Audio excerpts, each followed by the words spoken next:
have your attention? Thanks, everybody. I'm not sure these are working, but that's okay. Maybe, yeah, I'm assuming.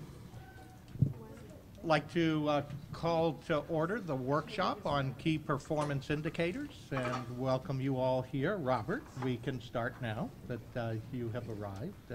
Thank you for being here, by the way. Everyone, thank you for being here. I see we got a lot of team support from our district here, don't we, Maddie? You got your whole crew here. That's the way to go. Let's see, to kick this thing off, Dr. Marsden. Be my pleasure. This has been the work, if you recall, Board, going back to the beginning of our community engagement plan. We began then dialoguing with Dr. Gunn, who led that process. And as we talked about developing KPIs, or key performance indicators, he suggested that this be a cabinet level activity, which we engaged in, beginning to craft that out. And then, as you know, we go down the road, changes occur with the measurement systems that are upon us.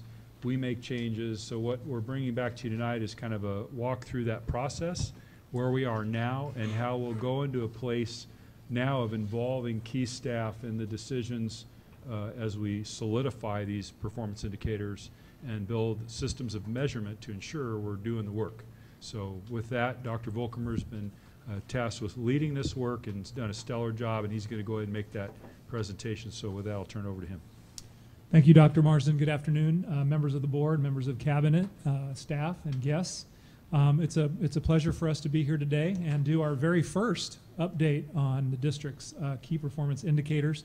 Before oh no, they're not in here. Well, I'll wait. I just wanted to thank my staff. They just did an absolutely amazing job of getting everything ready, and we actually had a little bit. Oh, there's Sylvia. Everybody give a big hand to Sylvia. She's terrific. Kathy and Esmeralda are somewhere probably scrambling for something, and they've just done an absolutely fantastic job, and I wanted to publicly thank them. They are absolutely wonderful. Today what we're going to talk about is the process of how we're approaching the whole idea of key performance indicators, kind of where it's come from.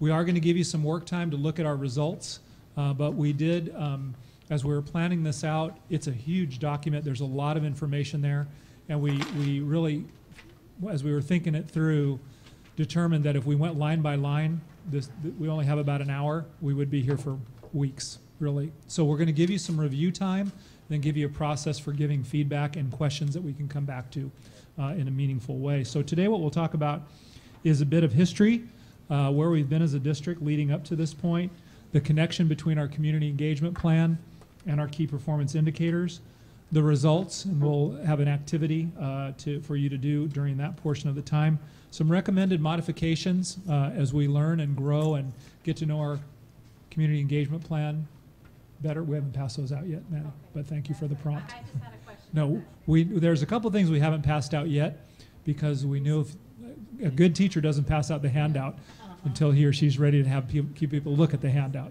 We knew where your attention would go. So we're going to talk about recommended modifications in terms of as the KPIs evolve and as we add and look at our community engagement plan a little bit more deeply. We've made some changes, and then where we're going long term in terms of next steps. So in terms of the second slide, this would be page 2 in the handout that you do have in front of you.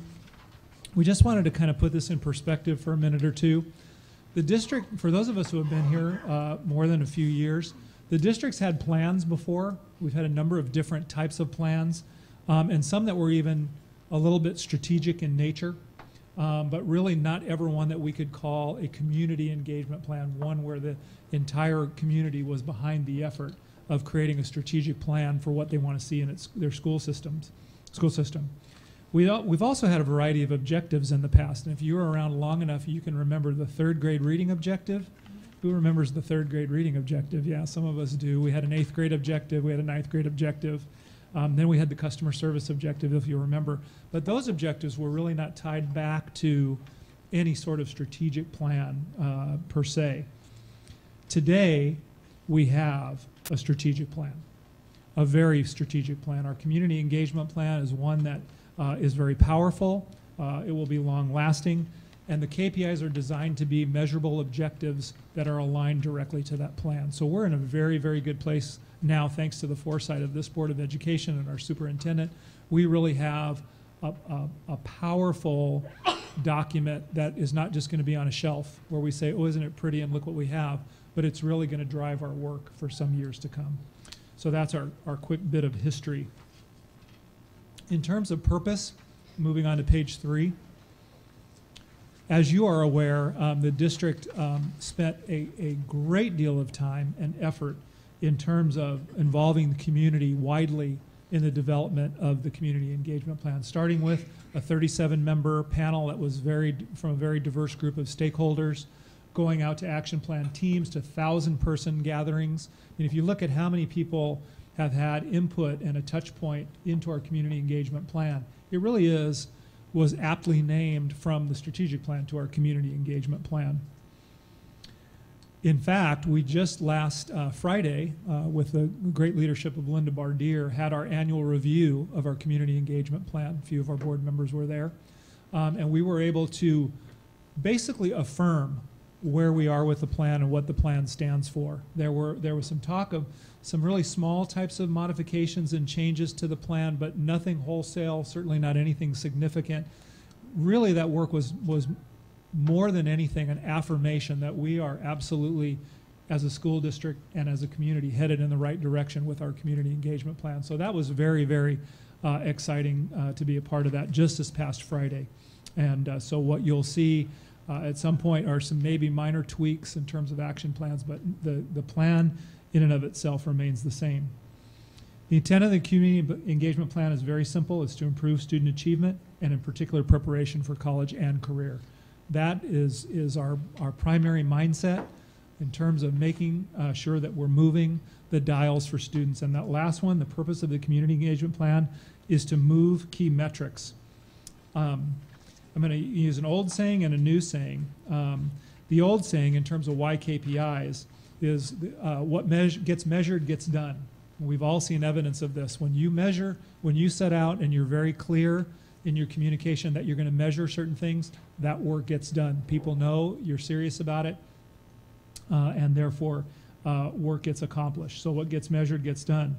A newer saying from our Basics for Excellence is the very first basic for excellence is focus on results together. We work collaboratively to produce exemplary outcomes for our SBC USD community. And that's really what the community engagement plan is designed to do. I wanted to take one moment to share with the board and any guests that were with us. We're doing a district-wide, or not a district-wide, but a book study with our entire management team on this book by Mark Murphy. It's called 100 Percenters. And we're taking one chapter each month for the entire management team to read, and then we have a book study part of our management team meeting. And chapter 1, oddly enough, is on setting hard goals. Hard goals are not goals that are easily attained. Hard goals are goals that force you to go to a place where you might not have thought you could go in your regular thinking. So if we think back to the 60s when President Kennedy said, by the end of the decade, we're going to put a man, at that point, now we would say a person, on the moon. And at that point, people were like, you got to be kidding. We haven't even invented the technologies yet to be able to do things like that. And yet we were able to accomplish that. That's a great example of a hard goal. Our KPIs are hard goals. They're not easy, they're not simple, and they're designed not to be easy or simple. So that when we say by July 1st of 2017, all students in the district will be in a career pathway, that's not an easy task. Given where we are today, where we need to get to, that's what we would call a hard goal. But that hard goal is motivating us, I was going to say forcing, but really motivating us to do things that we might not do otherwise in terms of getting things done for kids. So in terms of what gets measured gets done, focusing on results together and setting hard goals. Most importantly with our community engagement plan, and this is what's the word I'm looking for, that can put you in jeopardy with any plan, and that is you design the plan, it looks great, then it goes on a shelf and you never look at it again. And we confuse activity with outcomes. Sometimes because we're very busy, we think we're getting something done. The focus on our KPIs focuses us and forces us to look at those measures that we want to really move. And that's what we're intending to do, to move the dials for our students. So what we're going to do now is pass out, if I could, Sylvia, or if maybe we can just pass them around. Jennifer, if you could help. I don't know how many of you have seen this amazing, and I called it, the other day I called it elegant. And I'm taking a risk here, and I know that because I sense I'm going to lose part of my audience and you going through this whole thing. But this is the update on our community engagement plan that Linda's office put together, and it really is a beautiful, beautiful document.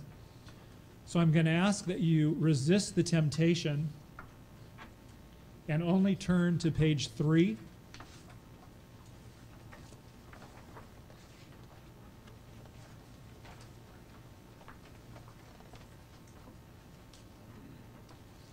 So if you look on page 3, we spent a lot of time in terms of developing a mission that was based on our belief system. And then if you look toward the bottom, there are 4 key strategic objectives. Those are the 4 things we want for all kids. Each student will develop and pursue an academic and career plan based on his or her interests and talents. Each student will demonstrate independent initiative, civic responsibility, and community pride. Each student will develop creativity through mastery of fundamental knowledge and applied skills. And each student will enjoy learning throughout life by learning how to learn. Those are our objectives. So what we did in designing the key performance indicators was take each one of those objectives and say what specific metrics, what measurements would be indicators for us that we're achieving these strategic objectives. So when we pass out the key performance indicator document, it is aligned to these, specifically to these 4 strategic objectives, and again, in turn, aligned directly to our community engagement plan. So I'm going to ask you, if you can, to put these away, because I know you'd love to thumb through them a little bit. And we're going to actually ask you to, we're going to give you the key performance indicators document, and then share with you what we're going to have you do with them. Sylvia, if you would.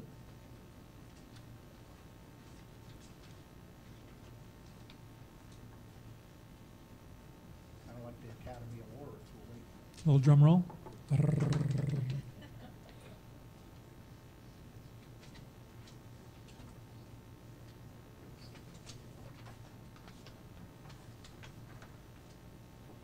I'm going to ask you to stick with me just for a moment in terms of how we're going to do this.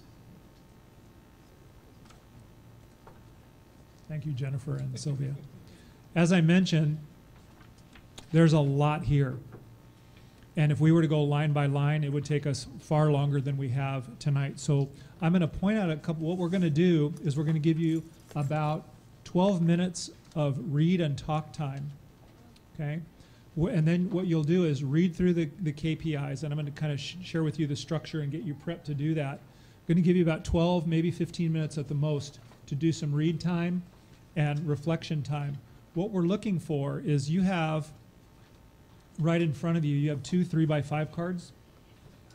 Everybody have 3x5 cards in front of them. We're going to ask that you take one card and write down any feedback that you have about the plan. And the reason we're doing this is if we can't get to everything tonight, we will have record of what your thoughts and ideas are, and we're going to ask the audience to do that as well. The second card, we're going to ask you to write down any questions you have. You know, why don't we have data? When are we going to have the data? We see that you're collecting it. When can we see it, et cetera? Should we have a KPI related to a different type of program or student population or something like that? So we're going to try to capture all of your feedback and any questions that you have in written form so that if we don't get to them by the end of the workshop, we'll have them and we can make sure we get answers to you. This is part of, by the way, as Dr. Marsden mentioned at the beginning, where we had a very, very intensive involvement in the community engagement plan. Staff, executive cabinet put together the KPIs. Now we want to start that involvement process again in terms of getting this work done. So this is the start of that for anybody's here, and then I'll talk a little bit later about how we're going to build on that. So if you take the document itself, I'm just going to have you look at the first page. anything, we met about a month ago, all of those people who are responsible for action plans and KPIs. So if you're either responsible for part of the action plan and one of the action plans in the community engagement plan, or any single piece of the KPIs, they were invited to a meeting to talk about where we are, what's missing, what do we need to add, what doesn't work anymore, what is no longer valid, and any changes that we made to the document you'll see reflected in red. So I'm going to point out two, just to kind of take you through it. So on the very first KPI, which is on the first page, number 1, it says Student Academic and Career Plan. Everybody with me there? You'll notice that it says Keenan Mitchell, Laura Strachan in black, and then in red it says in coordination with Pam Kempthorne and Secondary Administrative Director. That red means that's in addition to the original key performance indicators. So as we talked this through, we were saying Keenan and Laura cannot do this by themselves. They have to have an assist through Pam's office with career planning and with our Secondary Administrative Director once that person comes on board. That's a very simple change, okay? But I wanted you to understand that changes are reflected in red. Now if you go to the very last page,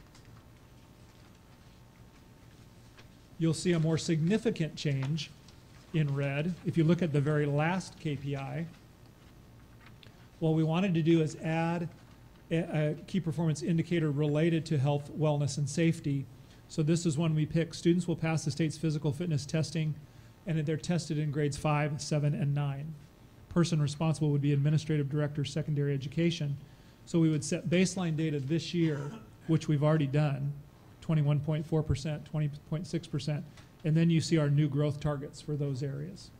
So that's a more significant change, pointing out only that it's anytime you see something in red, it means it's changed from the original key performance indicators. Okay? Any questions about that? All right, then I'm going to ask you just for one more moment to go back to the first page, and I'm going to take you through one KPI just so you know what you're looking at. So in terms of all the columns, you see the strategic objective at the top, which matches right back to that beautiful booklet that Linda's office put together. Strategic objective number 1 is each student will develop and pursue an academic and career plan based on his or her interests and talents. Okay? Key metric number 1, or KPI number 1, is student academic and career plan. If you see, we didn't have a baseline in 2012, 2013 because we weren't collecting that data. We had hoped to show that 25% of our students, our growth target was that 25% of our students would have that plan. As we came back together, what we realized is that we were relying on our 4-year plan, which all of our high school students theoretically have, unless they walked in very late or something like that, but they are supposed to have a 4-year plan. What we will work on this year is the actual career planning piece of that. So we've already met, Pam and I have met, we've met in various circles to start building that career plan piece. So we don't have an updated KPI, but this is what we're going to do in place of having updated data. Harold, who's going to do this? Who is going to help the kids develop their career plan? This will actually be done and if you see everybody who's available, Keenan, Laura Strachan. Laura is our Director of Alternative Programs. Has responsibility at for the school, but at the schools. Laura has responsibility for counselors. It would be the counselors through Laura's office in conjunction with the career development resource teachers who report to Pam. Okay? And how many of those do we have? We have, the counselors are based on a formula 375 to 1 at the high schools. And then we have one career development resource teacher at each of the high schools. Okay. And we have, and this is going to be for all our high school kids? Correct. It's a lot of kids. Yep. Sure. Okay. I'm looking at this and it says the priority metric. That means that one's a priority. Is that what that means? Correct. Compared to the other ones? That's correct. And my concern is we don't get to pick what the important, this is my opinion, we don't get to always pick the key performance indicators that matter to the public or the ones that get the most attention. But to not have like the AYP, you cross out AYP for whatever the reason, but proficiency, which means test scores, Yeah. that not to be a priority. And We crossed out AYP, Mr. Tillman, only because we don't have AYP anymore. Okay, well then, So that- but testing is gonna be, at some point, gonna be. Absolutely. We'll still have, what we focused on is what we really want in that case, and Mr. Tillman is on page 6, by the way, under strategic objective number 3, and that's key metric number 1. What we really want is for our kids to be proficient. Right. So what we did, and we worked in concert with Barbara Richardson's office on this, is we crossed out AYP because that is no longer valid, but we still want kids to be proficient. Right. So basically what we're saying is we will, in whatever way the state asks us to measure proficiency, Right. that's how we'll move forward with this KPI. So that's why we made that change. But my point is, there's no way that we can get away from that not being a priority. Oh, I see. The same thing with Casey. For Casey not to be yellow, Okay. it's not a good thing, because we don't pick that. They're gonna write stories in the paper about what our results are compared to other surrounding districts, whether we wanna deal with it or not. So as far as I'm concerned, I would like to see us just real clearly state what our top 5 or 10 priorities are and list them. And because the ones I wanna have covered are the ones that we get killed on when we're used to be compared against other districts. If we focus on a totally different set of indicators internally, and we put all our resources towards that, doesn't do us any good. And then those other numbers go bad, you could actually have a case where you guys are successful in all the areas that are yellow, but the public would deem us a failure because of the stuff that gets written about in the paper. And if we haven't made it a priority, I couldn't imagine the results of Casey going down at our schools. Whether we say it's a yellow or not, I can tell you right now, we'll get killed if we're not successful in ensuring that kids are passing the high school exit exam. So, whatever the page, the same page. It has to be a top priority. Okay. So some of those have to be driven by not what we think, but what the reality is. So this, I think, having taken you through now kind of how the document is structured, I think that's a perfect segue, thank you, Mr. Tillman, to go to our cards. You're just one step ahead of the game, the process. So we're going to give you about 15 minutes to read through the document and give, again, on one card, any feedback you have. So Mr. Tillman, you might write, I believe that, on page 6, number 1 should be highlighted absolutely, and that'd be part of that feedback. And then on the other card, any questions that you have in terms of perhaps why isn't this one colored in yellow? Any questions on what we're going to try to accomplish in the next 15 minutes? So you got about 10 minutes of study time. We hope that you can get through, and we can always adjust the time if you need it. About 10 minutes of study time to get through the KPIs, and then about 5 minutes to discuss with your elbow partner what your thoughts and feedback are, and then we'll bring it back. So the first card is feedback, Feedback, questions. questions, okay. One card feedback, one card questions. Ready? And you're on the clock.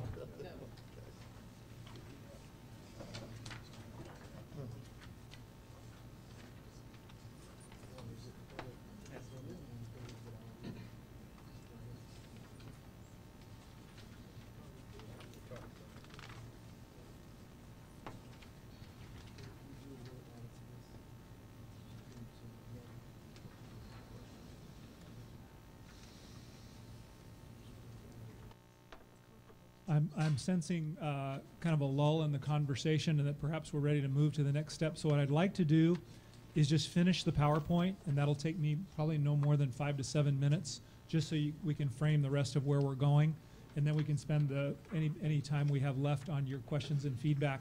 Any that we don't get to tonight, we'll collect all the cards, prepare a response to the feedback and questions in a timely manner. So I'm on page 5 of the PowerPoint document. We just wanted to talk about a couple of the key modifications that we made or that we recommended. Our KPIs are evolving as we learn more about our community engagement plan and we refine it and get to know new strategies. We are learning from that and making recommendations based on improving our KPIs. The recommendations include obviously the modification that's necessitated by the transition from adequate yearly progress, which we no longer have, to the Smarter Balanced Assessment Consortium. So in some places you saw that we will be setting new baseline data at some point when that test becomes a reality. We also, and we heard this from the board earlier, addition of metrics to reflect the elementary and middle school levels. So you see the addition of middle school community service, moving not just from the high school students doing 100 hours, but for middle school students doing 50 hours of community service and or extracurricular activity. We know that both of those are good indicators of success in school. As well as you saw the 8th grade soft skills certification. And I want to just take a moment to make a point on that one. We're very, very excited about this. As we start to talk about all kids being in career pathways, as we develop those, we recognize, and we'll take Indian Springs for example. We have both the Health Academy and the Advanced Manufacturing career paths that we have in place and growing at Indian Springs. As we move down through our clusters, and let's say we're in a 1st grade classroom at Norton, students may have experiences related to either one of those career paths. But does that mean they're in a career path? And if we can't replicate at the elementary level all of the career paths that are at a particular high school, how do we say that they're in a career path? So we thought that the universal of being in any career path and being prepared for the world of work is soft skills certification. 21st century learning skills, the soft skills of being on time, getting along with people, showing up to work every day, etc. So our vision is that when our students leave 8th grade, they would be soft skills certified. We would be able to certify them that says, as an 8th grader, getting ready to go to the high school in San Bernardino City Unified School District, no matter what career path you choose, you're ready. You're ready with a skill set, you're both from 21st century to soft skills that will have prepared you to be successful in whatever endeavor you undertake. So we're very excited about that. It's going to be a lot of work. We've got some pilots and models and small pieces put together in terms of what that would look like and how it would shake out. But that's an indication of where we're trying to infuse down to the lower levels the whole idea of the world of work, college and career preparedness, soft skills, and 21st century learning skills. And then additions related, as the last recommendation, additions related to the inclusion of Strategy 9, health, wellness, and safety, and that actually relates to the PE fitness data that you saw in the very last KPI. There could be some other ones that we'll add as we move along, but that was the one that seemed to be most reflective of what we might be able to do immediately in terms of our students' physical health, if nothing else. And the numbers you see there are students that pass 6 out of 6 tests in what they call the health fitness zone. So you've got about 20% of our kids right now that can pass 6 out of those 6 tests. So we want to attack that vigorously. It'll take some modification of our PE programs. In terms of next steps, I'm moving on to page 6. As you saw in some of the areas, the data is softer, and we have not been, at this point, developed all of the data collection devices that we need in terms of like career days and those types of things. So we'll be making a concerted effort to develop those particular pieces. Modified to reflect evolution of the community engagement plan, I already said that. The next one, and going back to Dr. Marzin's comment about involvement, a KPI leadership team comprised of those with action plan responsibilities as well as other key stakeholders, and this would be our unions and other key groups, will meet at least quarterly to provide an update progress monitoring. What we did not do a good job of this year, as good a job as we could have this year, is really progress monitoring and coming together often enough to make sure we're dipsticking along the way. We got some pretty good outcomes. Might have been better had we had more focused and more regular touch points. So we'll be doing that with our KPI leadership team. And then finally, an emphasis on implementation of the K-16 Bridge program, as well as additions to the district's ARIES system. What we're finding is that we actually have places in some of our systems to record data so that it's easy for us to pull at the end of the year, but we're not using them. A recent conversation had with a couple members from the Ed Services team, we talked about K-16 Bridge, and actually all of our high school students today have a K-16 Bridge account. So the next question that follows obviously is, how many of those kids are using their K-16 Bridge account? And that's a very different answer. So we have some work left to do there. Those are the And what can they do with the this account, the bridge account? The K-16 Bridge program, and that might be a good follow-up topic either for a student achievement presentation or a workshop. It basically helps students self-monitor their progress, starting in kindergarten all the way through high school in terms of career planning. There's So all the records are on there? all the records are on there. There's And parents have access to it? I believe, do parents have access to Bridge program? That I don't know the question to, or answer to. No, it's only the students and the teachers, but that's not, it's the self-monitoring tool that students can see their progress, as well as there are some surveys they can take to see their career interest, but it's only a student tool. So are all their grades on there They can be. and their achievement? Yeah. It's really, it's a clearinghouse, if you will, of all their academic progress, so they can really be in control and ownership. Also their surveys, Mhm. their career surveys? Career surveys, it can whatever, all be okay. in there. Okay, so Mhm. they can have access to those? Absolutely. We've Okay. just really scratched the surface of this tool. So I wonder if the teachers even know about it, or if parents know about it, and let alone our kids, That's the place where we're getting to in terms of Right. they have the account, are they using it? right? I mean, that's Good just my questions. question. I mean, I think it's a great tool, and I know that I supported it, but we have to, make sure that our kids and our teachers know how to use it. Absolutely. Yeah. We're right there. I want to go back also to your comment on KPI leadership team, the third bullet. You said that this was just first developed by the leadership team. I'm assuming it's the cabinet? Yeah. Okay. The first blush was the The first- executive okay. cabinet, and we did bring it to the board at one time. Right, I remember that. Yep. And other key stakeholders, you said unions. And well, I hope that we include teachers next, Absolutely. because they're going to have to do a bulk of this work. Absolutely. And so we need to have their voices and their input, because they're on the ground, and they know, what works, what doesn't work, et cetera. Agreed. I'm thinking of the enormous, because I was a high school teacher. And parents, students, everybody, but I was a high school teacher, and, just getting the career plan, I don't think our counselors, there'll be enough of them to be able to do that.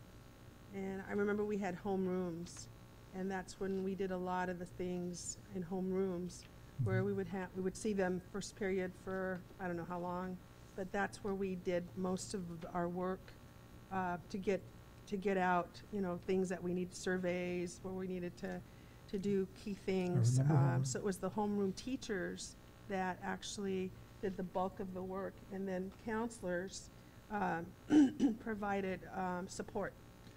So, If I could, Dr. Flores, I'd Yeah. ask Pam to talk about the role of the career development resource teachers in terms of A, using the K-16 Bridge program eventually, and B, the whole career interest Right. survey area.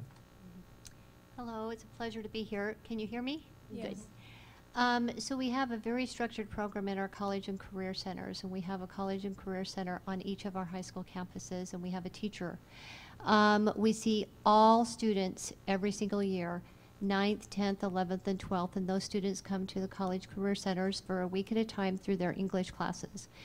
The teachers, the College Career Center teachers, all the work that they do is aligned to the National Career Development Standards, and each grade level focuses on a different set of standards. In the 9th grade, they focus on career exploration, and they do interest and ability surveys. They do some initial college and career research. Our 10th graders work on some job readiness, career skills. The 11th grade really focus on college and identifying their career and a college that offers their major. We encourage our students in between the 11th and 12th grade year to visit a college. We have a software package that's called Meet My College, where students can interface with the college at any time and ask questions about their application and so forth. And our 12th grade students, they do a career, well, actually they do the career plan and the college plan in the 11th grade, and in the 12th grade we help our students with application, FAFSA. We bring colleges to the campuses, and we also send students out of the campuses. So we do interface with every single high school student. Okay, great. And is all this inputted into their K-16 bridge program of every single student? We're in the beginning steps, so we're rolling out K-16, and we've identified as in our standards and the college career development standards, we've identified those pieces in K-16 that work with those standards, and each grade level focuses on one of those standards. And so as we've looked through K-16, we've identified those pieces that support those standards, and then they are being taught in the career centers. Yeah, but you mentioned a lot of things that you did. I hope that the kids input them into their K-Bridge program. Exactly. I don't know if you guys are doing that or if it's separate, but it would be really great if they inputted them, and that way the kids can access them at any Absolutely. time. And then the career teachers and the teachers can also do it. Absolutely. Okay, great, thank you. Definitely an area where we need to get better in terms of using that tool. It's a great tool, just not using it to its Well, I'm best glad to potential at hear this that the point. English teachers are the ones that the kids are spending a week, so then you cover everybody. So that's good, okay. One more question on that. They need to be on this team. The K bridge, the K-16 bridge, is it accessible at home or just at school sites through the computers? I'm just curious. You know, I can't honestly answer that, and I just looked at Tex for some information. He's unsure, so we'd have Okay. to check on that. Because the thing is that I know I haven't really heard my children mention it, so that would be something I'm curious to even, if parents can't log in, at least the parents can see it through their students logging in. So I mean, I would be curious to see how that looks like. Absolutely. All right, great. I know you're anxious to get to your questions and feedback. I'm going to finish my last slide very quickly. The idea behind this whole effort is that eventually the community engagement plan and our KPIs would eventually be infused into all of our district systems, our budget development, performance management, contract services and procurements, program evaluation. This would just really be kind of the fabric and thread that travels through the entire district and all of our systems. So with that is all I have to present tonight, but I do want to say some thank yous. This is really a major team effort.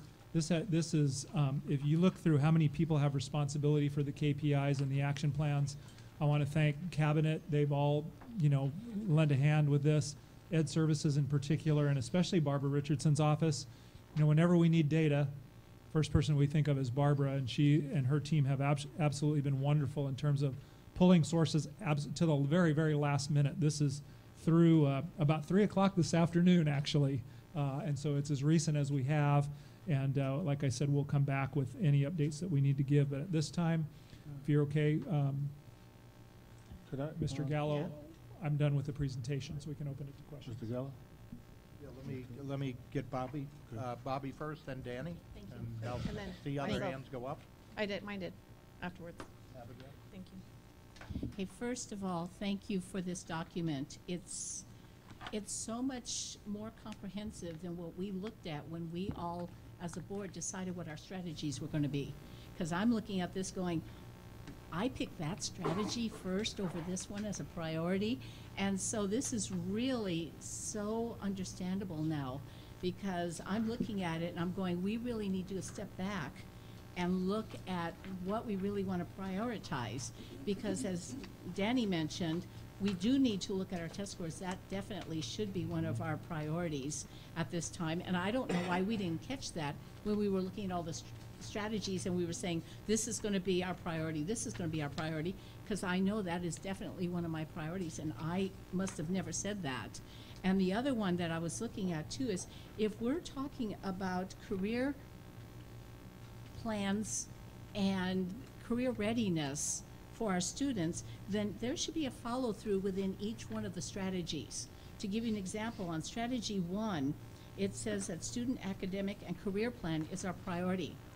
But in strategy objective 4, which is page 9, on the second one, that should also be a priority too, where it says college career readiness should be one of our priorities, because we should have a follow-through. If we're saying career readiness and our students should understand where they need to be, then within each one of the strategies, that should be a priority, if that's making sense. That should be something that has a strand that goes all the way across as a priority. But thank you so much, because now I can see the errors of some of my ways, but also the great work that you guys have put together. I think that we've got a great start, so thank you so much. Mr. Gallo, I forgot to add one thing in terms of our next steps, and that is we have started and had initial discussions on the precursors to all of these KPIs. So most of these are what we would call trailing indicators. At the very end, this is what happens. What we are referring to as key failure indicators are those early heralds and warning signs that start in a student's career or they're going through the grades. And so we've had initial discussions on key failure indicators that would say these are the things we need to be careful of and aware of and watch out for long before we get to a trailing indicator. And so I did not put that in the slide presentation, but I wanted to know the board that we are having those discussions as well. So will those be identified as a priority, I take it, and a yellowed priority to identify those? We haven't decided Interventions. exactly where they're going to fit in this document, but we're working on it. Could be. Have teachers helped you to identify it? Just in the initial, we just had an initial discussion. Yeah, that's the next step from what I've heard in the Exactly. briefing, is the next step is blowing this out to get community engagement. Danny, then Abigail, then whoever else I see with a hand. Barbara?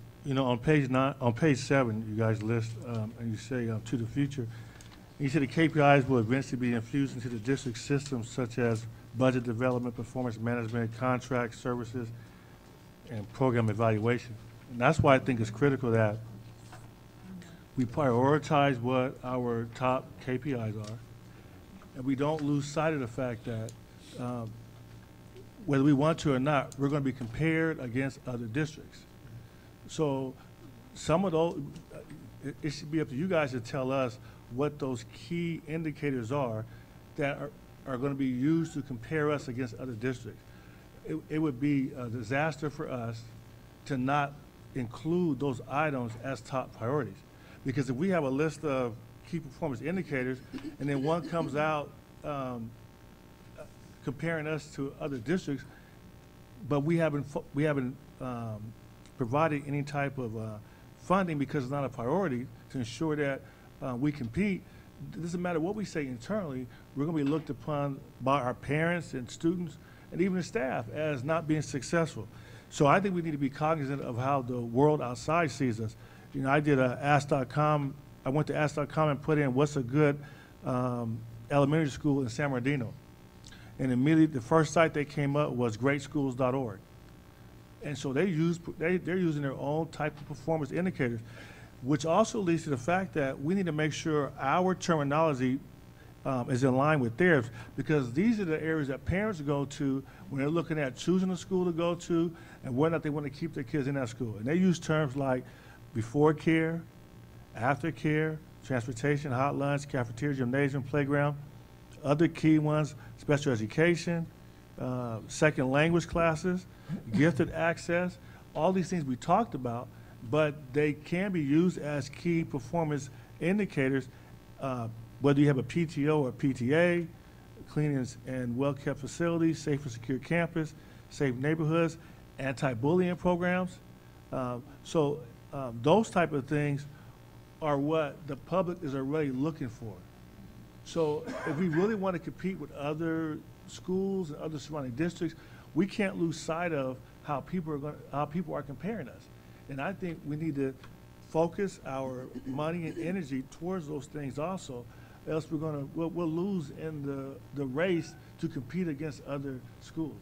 So I don't think we can lose sight of that. But and I can't, one of and I'll end it with this, but we know we'll never get away from testing. Whether we're testing that or not, it needs to be a priority, because everything we're doing right now should be getting us in line for when the tests are going to come back online.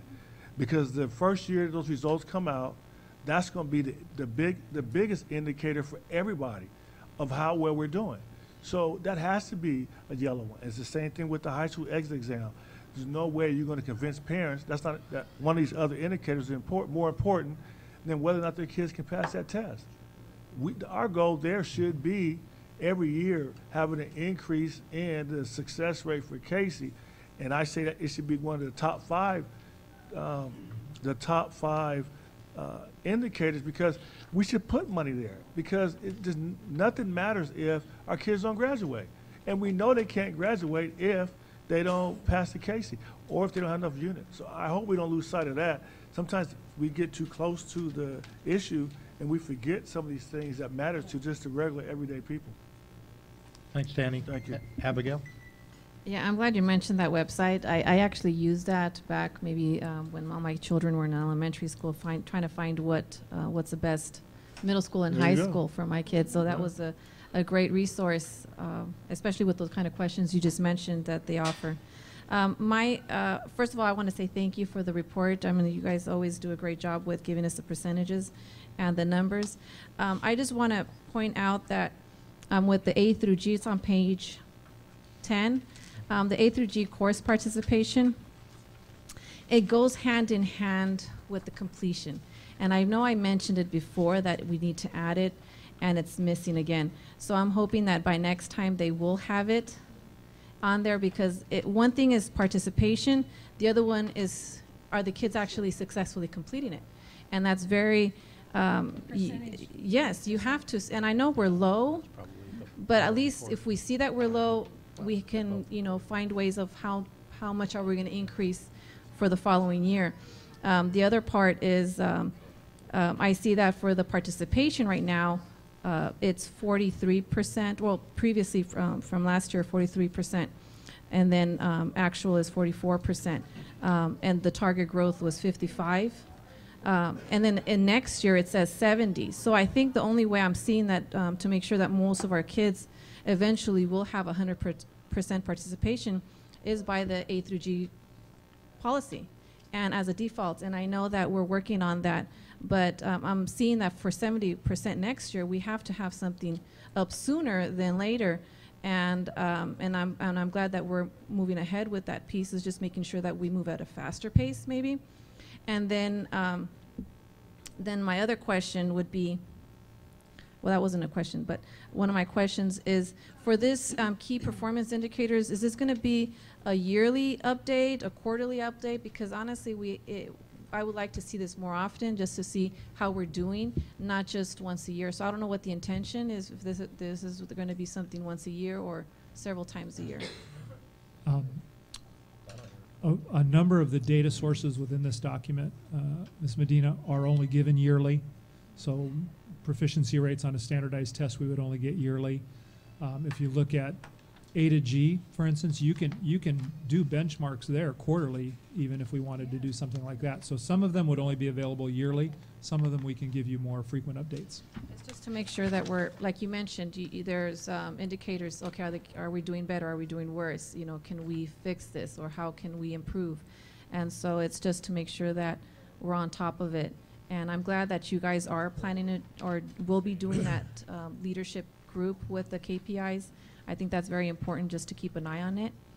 And so I guess for that piece, it shows really good. And I also want to say that I'm glad I seen the for page 2 that for post-high school plans, the goal was 25%, and I think that's great that we moved up 60.8% from Hector Murrieta's department.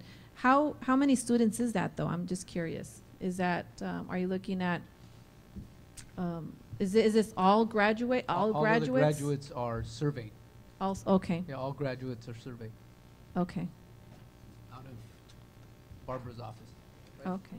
We typically have 2,800 graduates a year.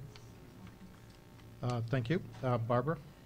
Yes, I just wanted to follow it up with what Abigail said. I think it's important to add participation and completion on there. And the K-16 bridge program, if that's an indicator, like Mike was telling me, we could access data readily to see how we're doing quarterly with that. And I really think it's great that we're going to put failure marks or little red flags or indicators because I think we need to do that, especially since we know that 8th grade, 9th grade algebra is a key indicator, major. But before that, I think we should, Well, 5th grade. yeah, math, by 5th proficiency, grade, all looking of at that. math in terms of that. And we're going to need our teachers to provide us, you know, those indicators. And as you all were talking, I'm just thinking about how short-staffed we are. And I know that the bilingual program office has been short of staff. So how can we possibly do percentages or, I mean, how can we meet these targets when we don't have the staff, you know? We were just in a policy committee and Mr. Porker told us we need 80 more staff, you know, to be up to par, and we need to do that. But I wonder how many other staff, you know, we need to fill. So it isn't fair to say we haven't met a target when we haven't had the staff to do it. So I think we need to know, you know what I mean?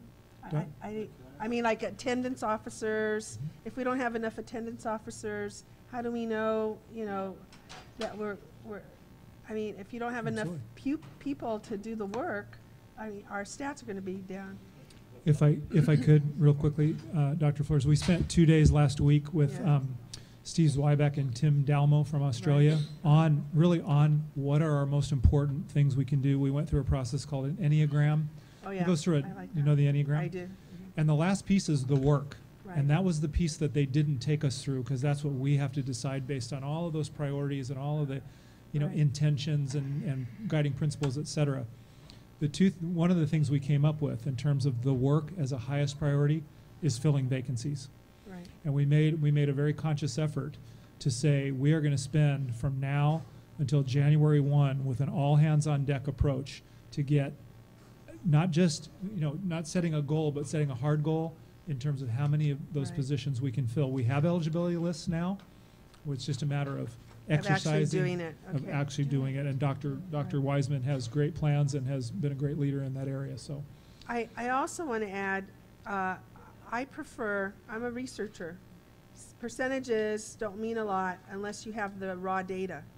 And that was, I think, the question you were raising, Abigail. How many numbers? I mean, what is this percentage for? And it's not, I think we need to demonstrate that, you know, it's for 2,000 kids, it's for 5,000 kids, it's for whatever amount of kids we have. And, you know, and the A through D could even be broken down, you know, by grade as well as we go through there. I mean, I'm just proposing that. My other key question is, you know, our transition into SBAC. I'm glad that we have STAR data, and I think we need to use that data as transition data because I don't know if you've read about this, but everywhere like in New York and other states where they went to SBAC or PARC, the scores plummeted. So Danny, it wouldn't be an indicator for us because our kids don't know how to do essays and timed, and I mean, we don't have the computers. I mean, all the different things that are going to intervene. We need to have transition data to show the kids, the parents, our public that we are making progress. So I think we need a transition plan. I'm glad that you say SBAC, but truly, I'm not. I just don't have faith in it. I really, really don't. Thanks, Barbara. Danny, and then Linda. Yeah, and I brought this up before, and I know there's reasons for giving high numbers and high expectations, but it gives me a hard time because when I see a increase in a target, I'm assuming you put resources there. But just to increase the target number and just for the sake of increasing it, but you don't put any more resources there, it confuses me. So, and I know I said it over and over again, but to me, that means you're making it a priority, and I'm expecting you're going to spend a few extra $1 million in that area in order to make it happen. But you guys confuse me when you say, no, we're not going to. We just increase the number. A good example is the graduation rate. We went from 73.2% in 2012, 2013 to 75% in 2013 to 2014. And then you say in 2014, 2015, we're going to 85%. So my question becomes, what is it that we're doing different to make that big of a jump? And then when you tell me, well, you know, at least I would rather somebody tell me, you know what, that's just for whatever the reason you guys are doing it.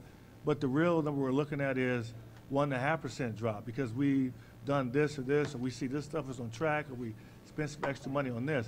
But I don't think it's a good idea just to put big jumps out there and you really haven't backed it up with resources. Well, and to hook on what Danny's saying, I mean, your last chart, I think, chart 7, really, the whole point of this is to set the framework and the objectives and outcomes so that you can arrange and develop your systems, your budgets, your implementation strategies, your academic plans, all of this kind of infrastructure and action plans around these key performance indicators. That's the whole point, Danny, is to, you make progress by investing your Right. budget. Absolutely right. Right. Now, there's specific intervention strategies on how you're gonna say, achieve those KC with high school graduation successes and things like that. And those are the things that I'm assuming this is ultimately gonna yield.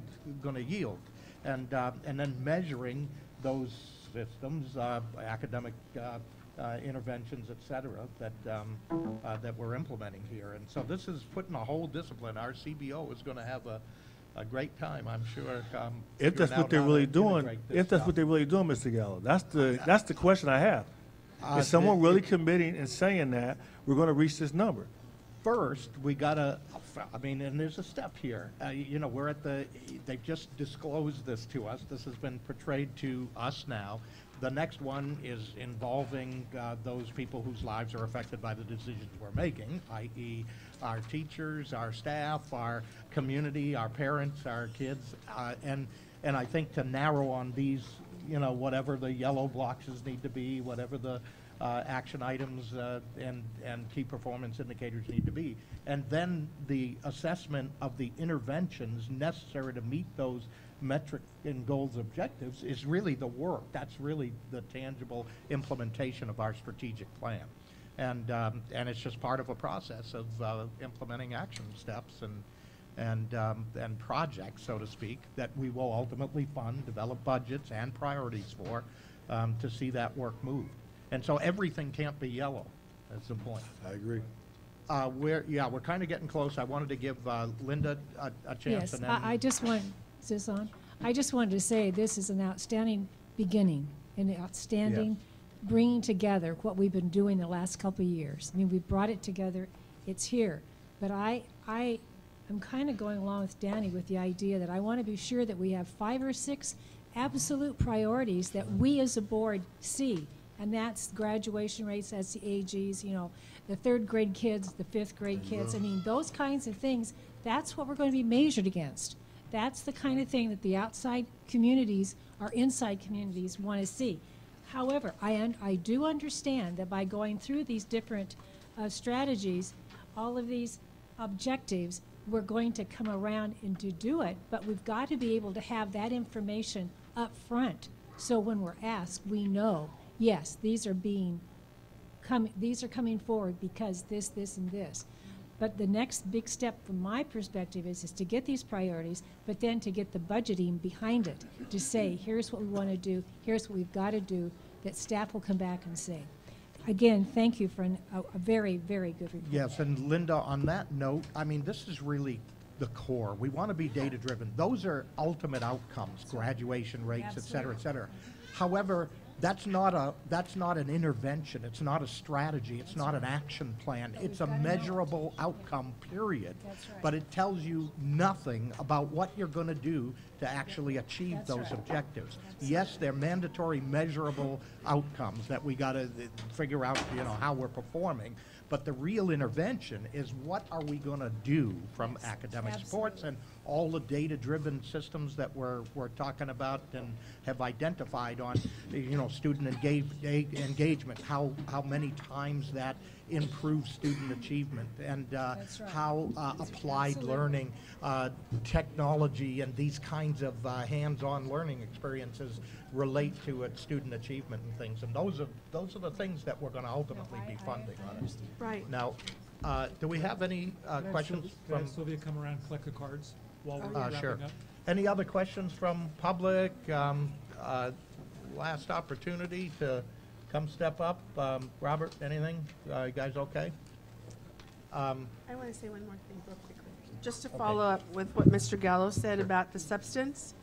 For example, I wanted to put on the priority list, Dr. Marston, bringing Sean Arce, who I went to a summer institute for a week in Tucson. The kids that had ethnic studies in high school for 7 years, 7-year data, 97% of the kids, it was a 97% graduation rate. We have a large percentage of our kids that are Latino and African American, and it was for African American, Latino, all white kids, Asian kids were in the classes. It just wasn't for just Latinos and blacks. The kids graduated at 97%. So that's the substance, I think, that we have to think about in terms of what we want to fund. And we know from research that when kids feel confident of who they are, their identity, and that they do well. But it's more than just identity. They know their history. They know contributions of their of their people, etc. I think those are the things that I want us. Thank you, to Barbara. I fund. do Yeah. too. Yeah. We'll celebrate together that 97% success rate.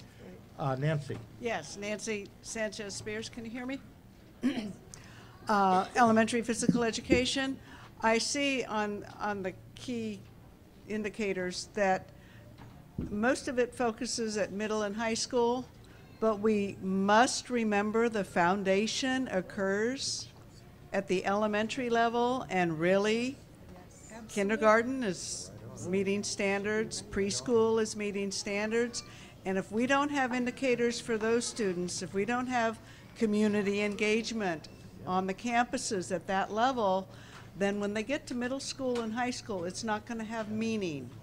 And we have to be able to bridge elementary, middle, and high school. That's where your matriculation comes in. Teachers need to talk to each other among the different grade levels. Thank you. Okay, I think we're going to adjourn to a board meeting.